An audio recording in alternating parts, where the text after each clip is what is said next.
This video app review is brought to you by the iPhone What's up, everybody? This is Luke Patrick at the iPhoneAppReview.com. We're slinging out yet another video review today. This time taking a look at an application called BounceMyX that is almost exactly what you think it is. Yeah, it's about as good of an introduction as any app can get, so we're going to go ahead and jump straight into this and show you how it works. I guess we should mention that this app is available for $1.99 in the App Store, which we'll talk more about that price in just a second, but this is the main interface here. And just to explain very quickly what this is, more or less this is a kind of an application that you would use when you are receiving emails that you would rather not receive, I guess is a good way to put it. That could be from, say, an ex-flame, or it could be from your annoying aunt that keeps sending you chain letters or whatever it might be. Basically just any email that's not a robotic email system that you're being spammed with that you want to stop, and you don't have the guts to actually just tell the person. So that's what this is. This is what this would be for. Just to explain very quickly how this works, you do attach this to your email account, and it's not very hard. I did attach my Gmail. I won't be showing you my password or anything. I'm sorry. It does have to be a Gmail, iCloud, or IMAP. Which, you know, if your email provider is not IMAP, I don't know who they are, because most of the popular softwares out there are IMAP based.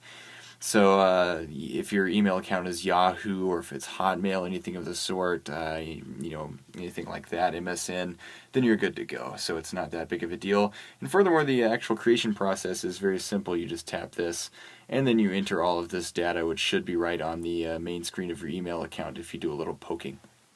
You can also set a fetch count. I've got it set to just the lowest 25. And that's basically how that works. It's very quick, it's very simple. We had no problems attaching our Gmail. So all in all, no problems as far as connecting the email to this app. And this is a, it's not quite an email reader. We'll talk about that more in just a second. But it is, you know, attached to your email. This is running through your inbox, which I'll go ahead and show you now. So it'll load very quickly. And there you go.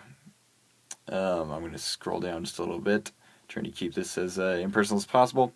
There you go. We can look at my DreamHost installer reports instead. That sounds better. So this is how it works. You know, it is basically your email. You can slide through as much as you want. You know, it's not the most gorgeous application we've ever seen. I guess we'll go ahead and talk about that. The interface itself is rather stoic, I guess is the word I would use. It's not very frilly, which is not something that we particularly care about. We're just going to use this for the function that I'm going to show you in just a second. What we do mind is the fact that, you know, loading this Google Waves email, you can see that the emails themselves are not rendered in any particularly fashionable way. They're rather just sort of notepad-ish, which may bother some. It bothered us a little, not as much as we thought it might, but at the same time, you know, we could just, it might be better if future updates revamp this just a little bit to make it just slightly more pretty. And that's an entirely aesthetic thing, because the functionality of this works brilliantly. As you can see, I've got a bounce button at the top. All I have to do is hit this, and then you're presented with a real function behind this application, and that is these fake, you know, 500 errors. That'd be the 500 series errors. That are things like 550 user unknown. If you tap this, it'll send an email saying basically that it could not find me, that the user is not valid, and that you should stop sending emails. And it comes with all of this jargon and log reports and stuff to make it look even more legit. So it's good stuff there. All in all, very convincing, very, you know, very spot on in terms of looking like a legitimate error message, which is the idea here, because of course it's actually not. It is being sent through your email, but at the same time it looks like it's an error, so the other person will hopefully stop sending you messages. You've got two other variants. You've got a 553 host unknown, as well as a 554 mailbox full, which is our favorite. We just like the idea that our mailbox is full. For some reason that makes us giggle. So all of these work fantastically. All of them are spot on, and of course all of them will hopefully deter the people that are bothering you. All in all, it's very simple. We really like the simplicity of the fact that you simply go to your inbox as you normally would, find an email like our Google Wave here, which we're assuming Google wouldn't reply anyway to our error message. But you find that, you send them a message, and then all is done. This is not going to reduce spam. It's not a spam filter, but it is very good at what it does, which is deter human people from emailing you ever again because they think your email is broken. It's kind of the same idea as these cracked iPhone screen things, where if you turn it on, it looks like they've cracked your iPhone screen, and then people will not use it. All in all, it's a brilliant little application. It's not quite as aesthetically pleasing as we might like, and also the price is slightly higher than we might like. It's $1.99 instead of what we would prefer, which would be 99 cents for something like this.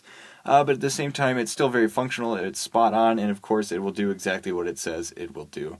So with that in mind, we are going to give BounceMyX a solid 3.5 out of 5-star rating from us here at the iPhoneAppReview.com.